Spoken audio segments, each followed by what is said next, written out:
All right, I've got 2 clean water jars here. Yay. So I'm going to attempt to paint maybe a daffodil, I'm thinking. I saw a daffodil somewhere in one of my sketches. I can't find it now.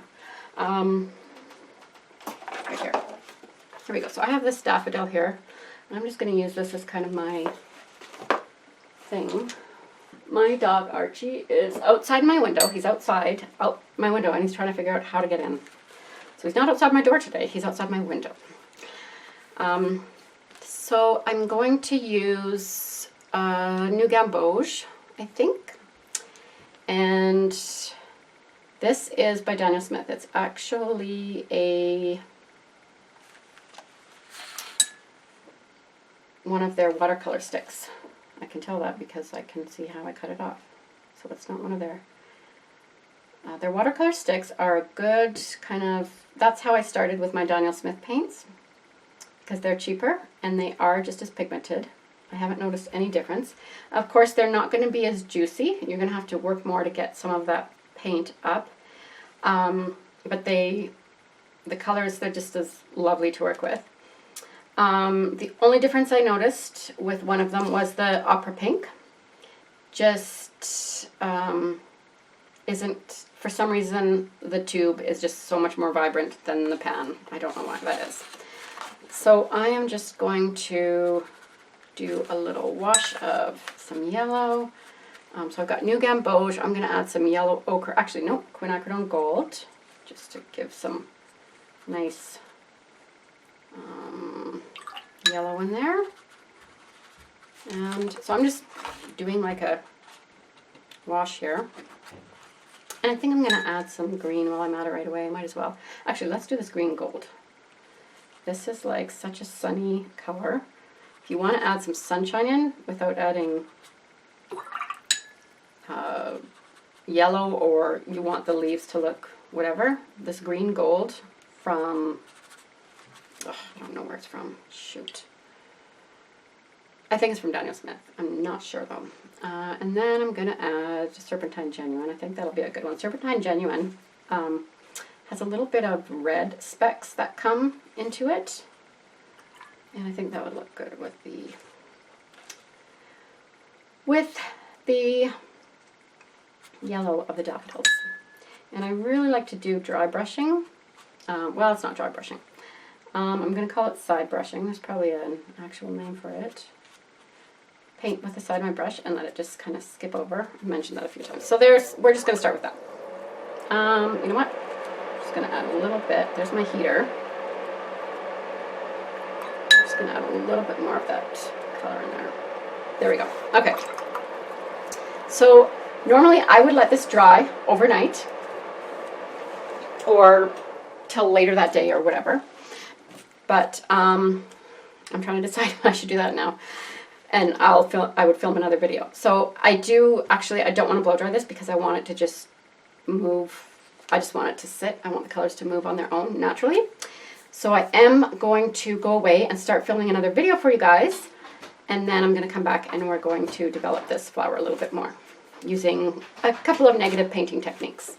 And I'm going to show you my dog Archie because why not? He is outside the window. I don't know if you can see. So there he is. He's trying to figure out how to get in. Oh, and there's the glare from my chandelier. I made that chandelier, by the way. Yes, I did. And I made that one too. Look at him. He's trying to get in. Oh, poor dad.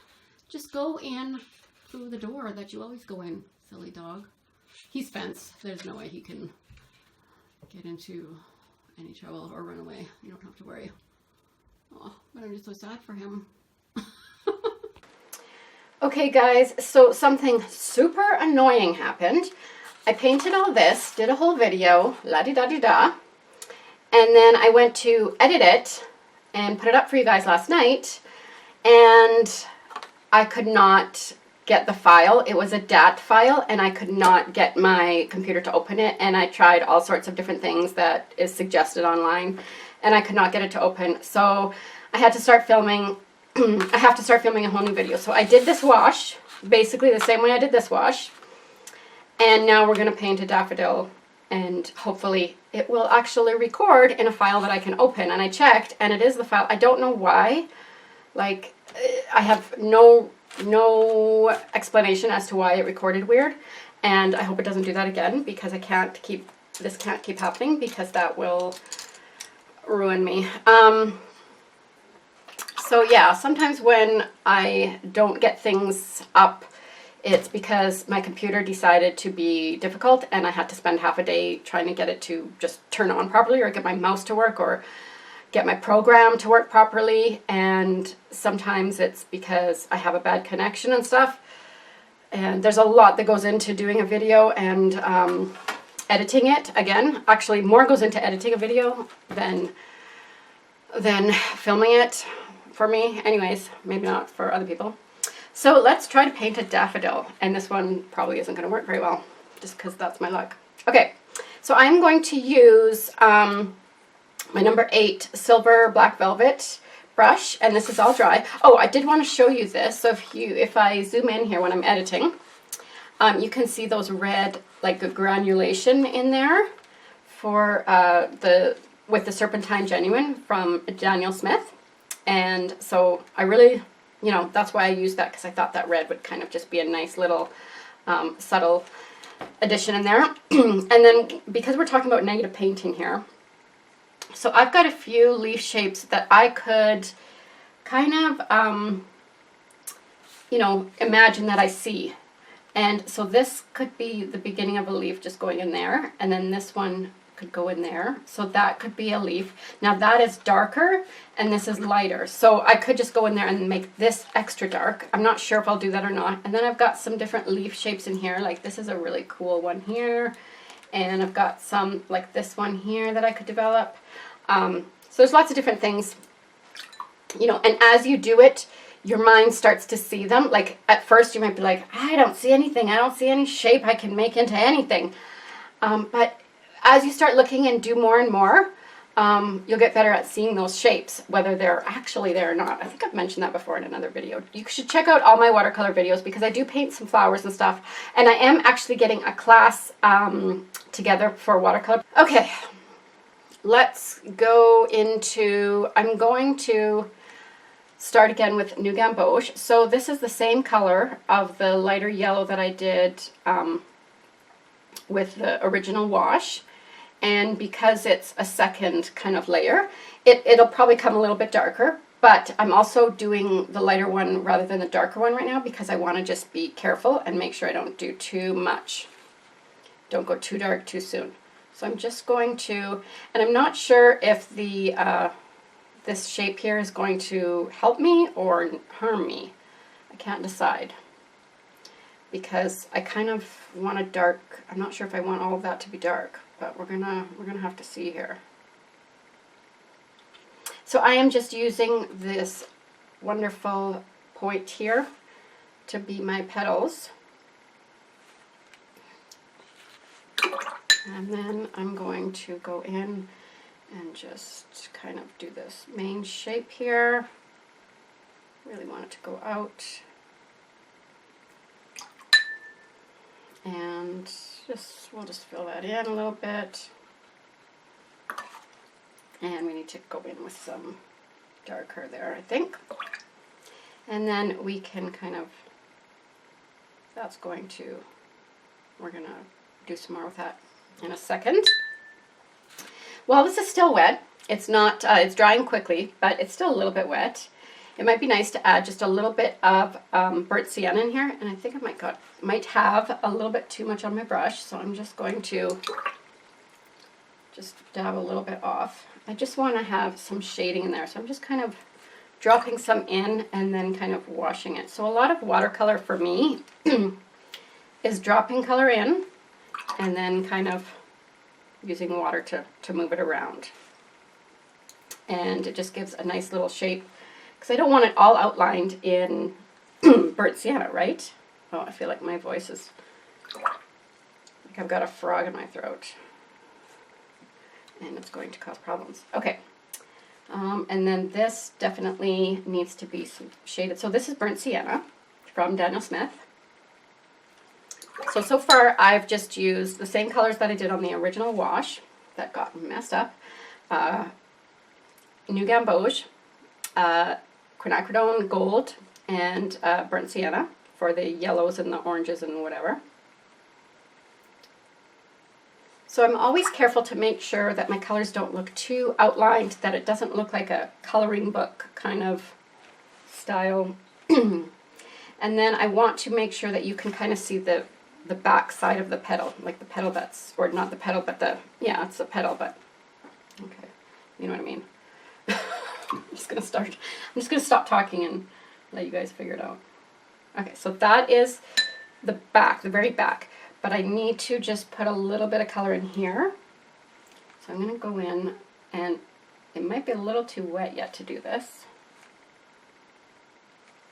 I think it might be a little bit wet, but that's okay. We can drop some color in there and work with it in a little bit. Just going to clean that up. Okay, I'm going to take some quinacridone gold and just fix this petal here. That is not the shape I want. I don't know if daffodils have a certain number of petals that come out. So, you know, I maybe have a few extra there, I'm not sure. I'm sure someone will correct me. There we go. I feel like it looks like there's too many petals. Just gonna wait for that to dry. Ooh, meanwhile, oh, the greens that I used are the green gold and the serpentine genuine. So the same ones that you saw in the wash before we, there we go. And I'm just gonna do just a nice subtle stem there.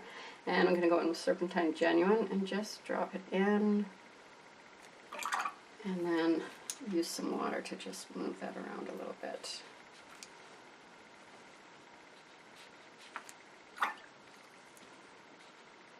And soften that. I want to soften some of this. And I think I'm going to go ahead and soften that. Yep, I am. And maybe a little bit in here. Just a little too perfect. Okay. Now I'm going to go in with some Green Appetite Genuine, because why not? And let me just see here. So daffodil leaves are kind of, I think there's kind of different kinds, but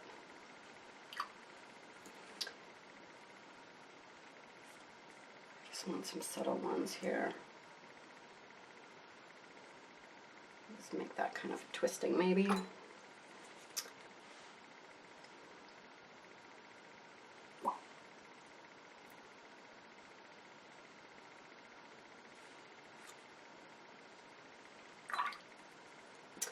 I like some of these little details, like just some random kind of scratchy marks, like those rough marks. I really like that. And we're going to do that in a second, but I just want this to dry a little bit more. Because I want to make sure I go in there. Yeah, it's not quite dry.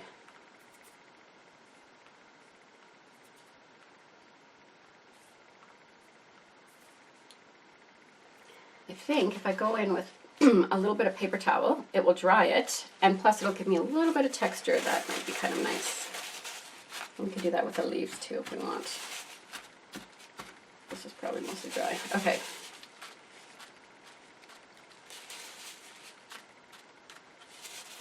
So it's still not totally dry, but it might be dry enough for us to do our thing. And I'm going to add a little bit of the Van Dyke brown. So a lot of times I would go with burnt umber, but Van Dyke is a little bit warmer from Daniel Smith. So I'm going to go in with some Van Dyke because I really want to keep this warm. And I just want to put a little bit in there. And it's just a good amount of moisture in there to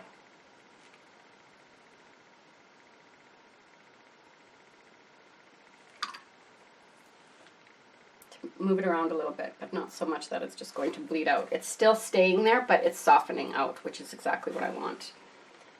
And then I'm going to go to a smaller brush. This brush holds quite a bit of water, so I think I'm going to go to a different brush. So I'm going to go to my 4 Mimic. So I am hoping to get all of the rest of the videos up. I have a lot filmed actually, and I just have to get them edited and up. And I'm just hoping to get that up because the draw for this is going to be next week. And right now I am just kind of forming these petals a little bit so that they do have a little bit of separation between them. And then I'm going to go up and just do some of these little veins. Whoops, that's a lot. That's okay. I'm just going to go in, soften that. Okay, now what I really need to do is bring this back, this front part here. So I'm just going to go in and just, this is burnt sienna that I'm using here.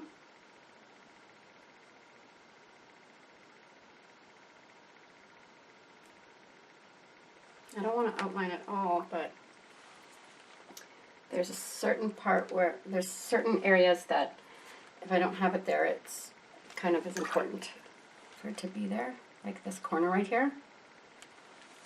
And then I can wash that out, and there we go. Okay. I need to just let that sit for a little bit. Meanwhile, I'm going to take my 8. So I'm going to kind of do a little bit of negative painting for the purpose of bringing this daffodil flower out, putting it in front. So, you know, we can do negative painting like I showed you the other way, wherever it is, to paint around the space of an object. I'm trying to find that first thing I did for you guys, and it has gone away. Oh, someone came and took it again. You know it. Okay. So sometimes when we do negative painting, like the original, you know, we would paint the color around an eye and then leave the whites of the eye. Or paint around a leaf and leave that leaf, you know, whatever. Also, when we do negative painting, though, we can do it for the purpose of pushing objects forward. So there's an object already there, and now we're going to paint around it to have an effect on that object. Okay, I need to leave that alone. It's supposed to dry. So that's what I'm going to do now. So I want to just paint a little bit of darker green around here to really make this stand out. So this stem is not standing out at all, which that's okay because it was just the first wash, so I didn't, you know, that was what I expected. And I want to bring some green just around here and maybe go in here a little bit, have some leaves kind of coming up there. And then I think rather than go in here really detailed, I'm just going to do my little, you know, where I just do these strokes. And to me that looks much more artistic, more interesting, and it just gives so much of it just makes it a lot more interesting. And then these, even though they're just like quick little swipes with the side of my brush, they're fine enough, the details, the lines in there are fine enough that it gives us some detail that we kind of need, otherwise we're just kind of like lost a little bit. And right now I'm using Green Appetite Genuine for that. So this is one of my favorite techniques to do with my watercolor flower paintings. So you know, in a way this is negative painting as well, because I'm painting around the object to bring that object out. I could go and, you know, emphasize a leaf in here let's find something that I can kind of just paint around to show you the same way, the way we did the negative painting in the first part of this video. So I could go back with my, let's go with the Serpentine Genuine again. And I see a leaf here, so I am not going to outline all of it. I'm going to outline this bottom part. I'm just going to make sure that's really rough in there so it's not. So see how I made that even more of a, just stand out a little bit, and now there's this kind of lighter leaf, or it's a highlighted leaf. I could do that up here as well. You don't want to get to, this is the kind of situation where you can really get, you know, focused and you're doing this and you're doing this, and then you stand back and it's like, oh, I ruined it because I did too much, you know. So we're getting to the point where, you know, it's gonna, we want to kind of make sure we watch ourselves here. So you can see I just add a little bit and then I soften it out. And it's just enough to put a little bit of dark behind that leaf there to pop that out. You know, and I'm not sure if I even like that leaf there. I just wanted to show you that as an example because that was a good area there. But it's kind of right on top of the flower, so I've got to decide whether or not I love that. And I'm going to go back to here. This is really just still too wet. With my Van Dyke. Yeah. You know what I'm going to do? I'm going to do something that I never do with my flowers, and I'm going to just blow dry this because I just really need this video to be done. So I'll do that and then I'll be back. Okay. So now I just see, you know, like if you compare it with this one, I need to just put a few more details because it's nice and loose and, you know, it's good, but we need a little bit more definition in there. You can see like I've got a little bit more definition in there, and that's what's lacking here. So we're gonna put that in now.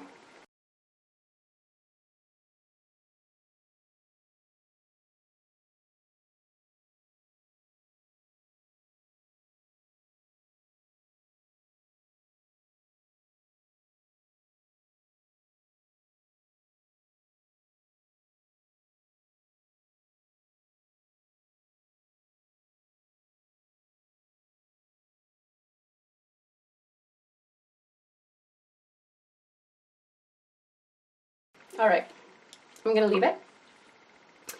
And I'm just going to maybe put out just a few little, with my quinacridone gold, just some more, you know, something that, just a few little shapes in here that are not anything except that our eye will see them as maybe some more daffodils in the background and just, you know.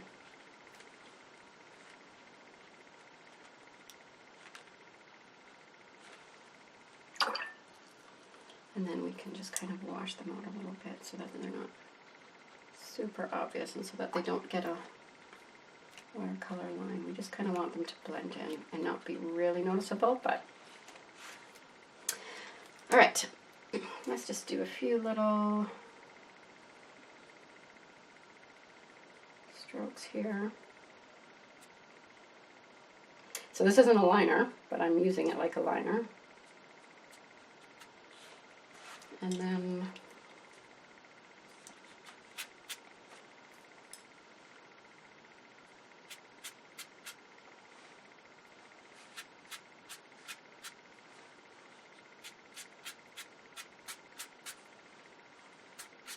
so I've got hardly any water on this brush.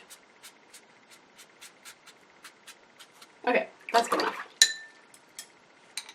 So there you go. I actually think I like the first daffodil better. It's more subtle, but I kind of like the leaf areas in this one better. Oh, you want some? You lose some. Yeah, I gotta stop. So I hope that helps you out a little bit with negative painting and a couple different ways you can use it. This was just a very basic way of negative painting. You could go into, you know, different layers and do layers upon layers, and you can do this with acrylic, watercolor, whatever. And as I said, there is a watercolor giveaway.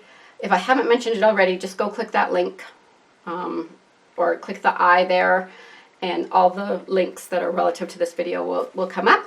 And the draw is going to be next week, to 20th to the 22nd, later on in the week. And I will talk about the watercolor class that I'm going to be doing online. It's going to be very extensive and very thorough, working specifically on flowers. And I'm just getting it developed now, and I can't wait to get it out there. And I'll let you guys know all about that. So I will see you on the next video, which I am filming right away.